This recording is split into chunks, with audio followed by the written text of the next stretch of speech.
Millions of kids are dropped off in the woods every summer. It is an institution built on scheduled activities, constant supervision, and a structured environment. We treat these camps like secure fortresses, but that security relies entirely on an unspoken agreement. It is a psychological perimeter, not a physical one. Geographically, you are taking a large group of vulnerable children and placing them deep inside an unbroken wilderness. Property lines are vast and porous, and doors and windows are frequently left unlocked.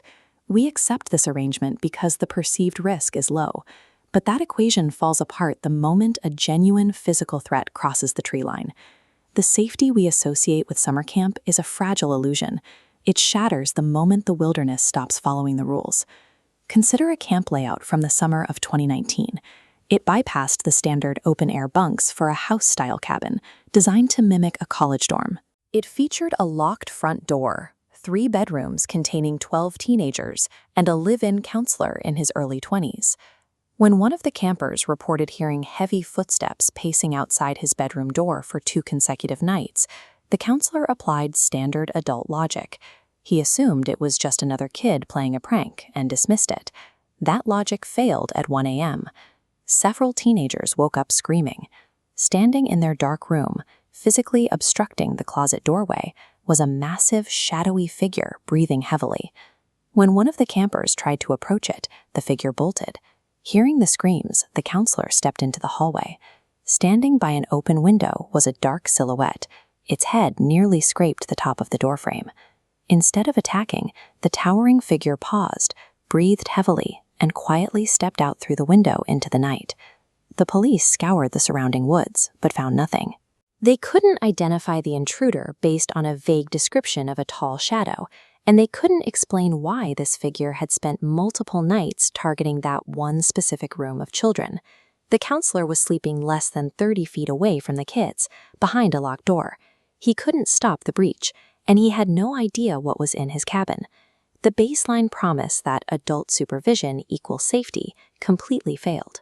Part of that adult supervision often involves counselors actively trying to scare their campers. Ghost stories around the campfire are a staple of the experience, weaponized by the staff to keep kids in bed and afraid of the dark. At one religious summer camp, that tactic backfired. A counselor told a gruesome story about a supposedly haunted, abandoned cabin sitting deep in the woods. Fueled by this specific legend and the social pressure of a dare, a 15-year-old boy broke curfew to investigate the site. Once he crossed the threshold, his psychology began to unravel. Time seemed to drag. He heard methodical, heavy footsteps circling him on the wooden floorboards, and when he tried to back out, the unlocked door refused to open. He threw his weight against the door, screaming for help as the pacing footsteps grew louder. While facing the exit, he felt a distinct physical breath hit his shoulder from behind. He collapsed to the floor. Moments later, 2 camp counselors finally forced the door open from the outside. Whether the threat was a physical entity or a purely psychological panic, the camp provided every necessary ingredient for the breakdown: a sanctioned ghost story, an abandoned haunted prop, and a culture that encourages children to test the boundary between fiction and reality. The highest tier of vulnerability happens between summer sessions, when the crowds are gone. A few years ago, the operator of a family-owned camp stayed behind by himself to prepare the sprawling, empty grounds for the next incoming batch of kids. Throughout the evening, he kept hearing strange scratching and tapping noises outside his cabin. He assumed it was a raccoon or a stray animal, right up until the motion sensor floodlight violently clicked on. He pulled back the curtains. Standing inches away on the back deck, right behind the glass sliding door, was a man wearing a bright white owl mask. He was tapping methodically on the glass, asking to be let in so he could show the operator what was in his bag. The operator froze in sheer panic before fumbling for his phone to dial 911. The masked man warned him that calling the police would make him angry, but as the call connected, the man retreated and vanished into the dense tree line. Police searched the surrounding area and found the owl mask hanging from a tree branch. Beneath it sat an abandoned backpack containing a pink t-shirt with the word Vermont written on it in cursive. Wrapped tightly inside that shirt was a large butcher knife. Strip away the noisy children, the scheduled activities, and the campfire legends, and the wilderness reveals what it actually holds.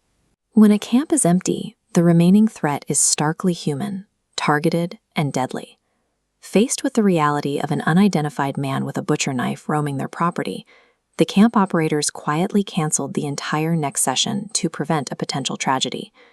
The owners actively kept the real reason for the cancellation quiet from the public.